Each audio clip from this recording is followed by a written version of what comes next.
தண்ணீர் பிரச்சனையை பேசி தீர்க்காமல் நீதிமன்றத்தை நாடிய டில்லி அரசை உச்சநீதிமன்றம் கண்டித்துள்ளது. ஹரியானாவில் போராடி வரும் ஜாட் இனத்தவர்கள் டில்லிக்கு தண்ணீர் செல்லும் முனா கால்வாயில் உள்ள அணைக்கட்டுகளை கைப்பற்றியதால் தலைநகருக்கு தண்ணீர் சப்ளை பாதிக்கப்பட்டது. இதையடுத்து கால்வாய்க்கு பாதுகாப்பு அளித்து டில்லிக்கு தண்ணீர் கொண்டுவர மத்திய அரசுக்கு உத்தரவிடக் கோரி ஆம் ஆத்மி அரசு சார்பில் உச்சநீதிமன்றத்தில் அவசர வழக்கு தொடரப்பட்டது.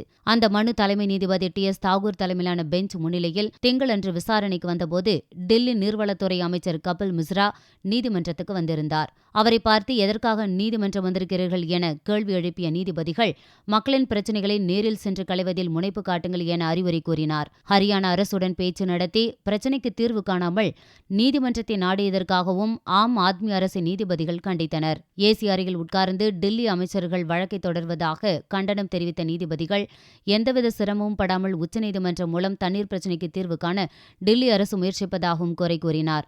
அப்போது ஹரியானா அரசின் சார்பில் ஆஜரான வக்கீல் திங்கள் மாலைக்குள் பிரச்சினைக்கு தீர்வு ஏற்பட்டுவிடும் என்றார். அதையடுத்து கால்வாய் ஓடும் ஹரியானா, உத்தரப்பிரதேச மாநில அரசுகள் மற்றும் மத்திய அரசுக்கு நோட்டீஸ் அனுப்பிய நீதிபதிகள் வழக்கை வரும் 25ஆம் தேதிக்கு ஒத்திவைத்தனர்.